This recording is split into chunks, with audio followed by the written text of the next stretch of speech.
Okay, we've all been there, right? You've got this huge deadline breathing down your neck, and suddenly, the most important thing you can possibly do is alphabetize your spice rack. It feels like you're just being lazy, but what if I told you it's not that at all? It's actually a battle raging inside your brain. So today, we're going to decode procrastination, and I'm going to give you the tools you need to finally win that fight. I mean, seriously, where does that bizarre urge come from to do anything but the one thing you're supposed to be doing? Well, I'm here to tell you it is not a character flaw. Not at all. It's really just a fundamental misunderstanding of what's happening in our own minds. So let's dive in and actually look at the science behind it.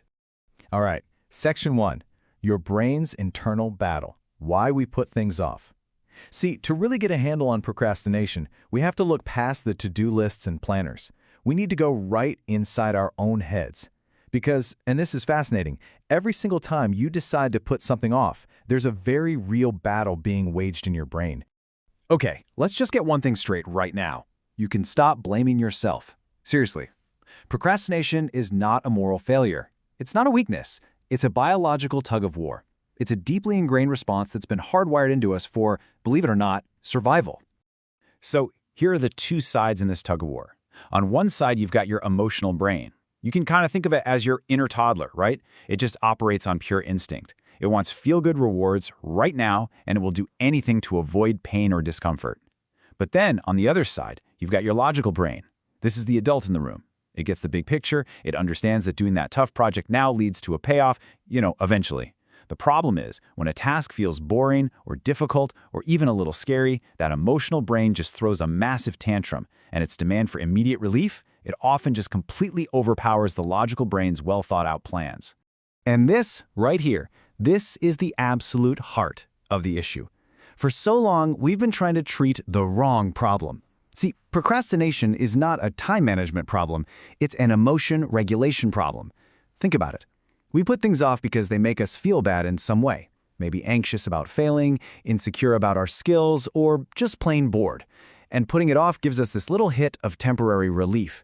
It's a coping mechanism, but it's a coping mechanism that always backfires. So the real cost of later. And yeah, it's about more than just missed deadlines. Okay, so we get the why now, but what's the actual price we pay for constantly saying, I'll do it later? Let me tell you, it is way higher than just a frantic, last-minute rush to meet a deadline. You know, when we procrastinate, we tell ourselves we're taking a break, we're relaxing, but this chart tells the real story. Just look at this. A full 50% of that time is spent just worrying about the task. That's that low-grade hum of anxiety that just follows you around all day. Then there's another huge 40% chunk spent on random distractions that give you a quick fix, but leave you feeling kind of empty. And the actual work, a tiny 10%.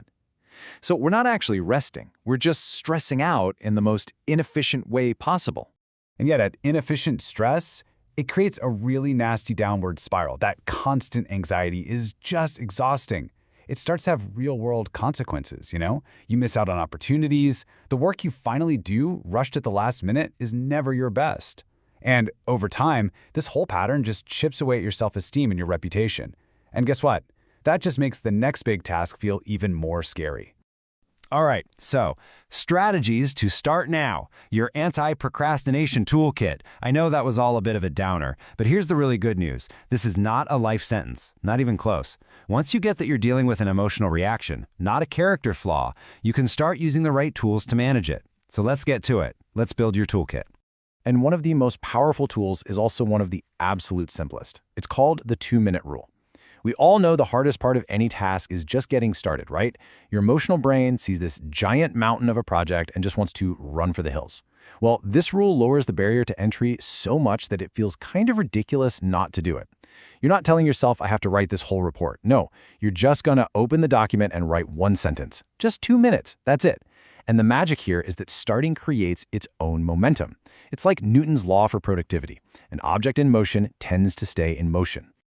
Okay, here are a few more heavy hitters for your toolkit. First, break it down. Clean the entire garage? Sounds impossible. But take out one box of junk. Hey, you can do that. Next up, time blocking. Actually schedule your work tasks in your calendar, just like they're appointments you can't miss. It gives them a sense of real importance. And finally, create a distraction-free zone. You have to make it harder for your emotional brain to win. Put your phone in another room. Close all those extra tabs. You gotta give your logical brain a fighting chance. All right, our final section. From procrastinator to producer, the mindset shift. So we've got the science, we've got the practical strategies, but the final piece of the puzzle, the thing that really ties this all together, is a big shift in how you think about getting things done. I want you to let this one really sink in. The secret to getting ahead isn't having more motivation. The secret to getting ahead is getting started. How often do we wait until we feel like doing something? We're waiting for this magical wave of motivation to just wash over us. But here's the real secret. Action comes before motivation. That tiny act of starting, even for just 2 minutes, is what generates the good feelings and the momentum you were waiting for all along. Let me say that again. You don't need to feel good to get started. You need to get started to feel good. So I'm going to end this with a direct challenge to you. Right now, as soon as this is over, I want you to ask yourself this question. What is one small, tiny thing you can do for just 2 minutes right now on that task you've been putting off? Don't just think about it. Don't schedule it for later. Do it right now. Because that is how you win the tug of war. One small, 2-minute victory at a time.